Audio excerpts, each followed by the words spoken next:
चुनाव प्रचार के अंदर ताकत झोंकने का काम किया जा रहा है और स्टार प्रचारकों का भी जो दौर है वो शुरू हो चुका है। आज अगर हम बात करें इसी कड़ी में जो स्टार प्रचारक हैं कांग्रेस के और सांसद हैं रोहतक से, दीपेंद्र हुड्डा महेंद्रगढ़ पहुंचे हैं रावदान सिंह के पक्ष में वोट मांगने को लेकर के, और भी नेता इसी तरीके से पहुंच रहे हैं। दीपेंद्र हुड्डा जी से बात करेंगे, हमारे साथ मौजूद है। रोड शो में आप इस वक्त शिरकत कर रहे हैं, किस तरीके का रिस्पांस है और जगह जगह क्योंकि आप वोट मांगने के लिए पहुंच रहे हैं प्रत्याशियों के लिए, कैसे देख रहे हैं कांग्रेस की स्थिति? देखिए, पूरे प्रदेश में लोगों ने बदलाव का मन बना लिया है। भारतीय जनता पार्टी, और वो आपने लोकसभा चुनाव में भी देख लिया था, भारतीय जनता पार्टी का 10 साल का कुशासन जिसमें हर वर्ग की अनदेखी हुई, लोगों के हित के कोई काम हुए नहीं, लोगों की सुनवाई तक नहीं हुई, ये कैसी सरकार आई। और विकास की पटरी से हरियाणा को उतार के देश में नंबर 1 बना दिया बेरोजगारी में, देश में नंबर 1 बना दिया अपराध दर में, क्राइम रेट में, देश में नंबर 1 हरियाणा बन गया नशे में, देश में नंबर 1 हरियाणा बन गया महंगाई में, भ्रष्टाचार में। आज हरियाणा के लोगों ने बदलाव का मन बनाया, कांग्रेस पार्टी के पक्ष में लहर चल रही है।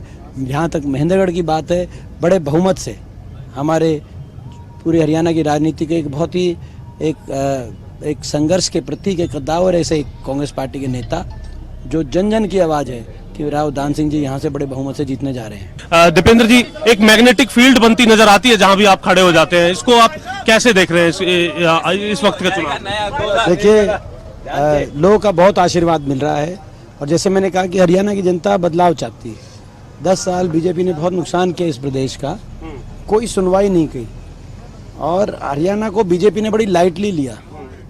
मुख्यमंत्री जी तो कहीं नहीं, कहीं हलकों में ज़्यादातर में गई नहीं 10 साल। आप देखें कितने हलकों में हो गए 10 साल, केवल मात्र गिने हुए हलकों में।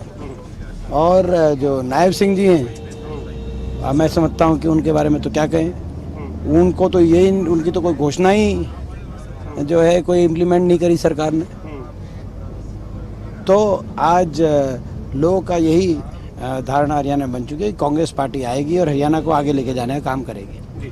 जब सत्ता पार्टी आती है, सत्ता पक्ष की पार्टी, वो कई बातें यहाँ पर कहते हैं, ईडी सीबीआई के प्रयोग की बात भी कहते हैं।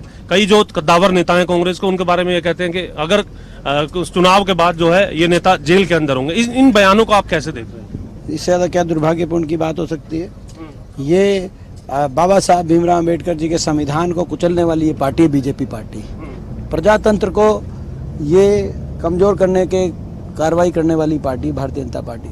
लेकिन लोग सब जान चुके हैं, लोग समझ चुके हैं, इस तरह की जांच एजेंसी पे दुरुपयोग के बयान या कार्रवाई उल्टी पड़ेगी। जहाँ जहाँ जांच एजेंसियों को भेजने का काम करेंगे, वहाँ वहाँ कांग्रेस के उम्मीदवार जीतते चले जाएंगे। आप महेंद्रगढ़ सीट पे हैं, रामविलास शर्मा, जो ये कहते हैं कि जिन्होंने भाजपा का पौधा लगाया था हरियाणा के अंदर, पुराने नेता थे, उनकी आपने स्पीच भी सुनी होंगी, किस तरीके से लोगों को समझा रहे थे, उनके ही पार्टी के नेताओं के विरोध में नारे लगा रहे थे, उस पर आप क्या प्रतिक्रिया देंगे क्योंकि आप महेंद्रगढ़ सीट पे हैं? देखिए, पिछली बार खट्टर साहब ने कहा था, कोई उनको भगवान परशुराम जी का फरसा किसी ब्राह्मण समाज के हमारे एक नेता ने भेंट किया हिसार में, तो उन्होंने कहा कि इस फरसे से तेरी गर्दन काट दूंगा। इस तरह के शब्द उन्होंने बोले, इससे ज़्यादा अपमान नहीं हो सकता। और इस बार तो उन्होंने मैं समझता हूँ ब्राह्मण समाज की राजनीतिक गर्दन काटने का काम ब्राह्मण समाज की रामविलास शर्मा जी की टिकट काट के किया है। कोई सोच भी नहीं सकता था, हम भी नहीं सोच सकते थे। रामविलास शर्मा जी एक प्रदेश के कद्दावर नेता हैं, उनकी कैसे और क्यों टिकट काटी गई, किस सोच के साथ टिकट काटी गई, वो तो सारा देश और प्रदेश देख रहा है।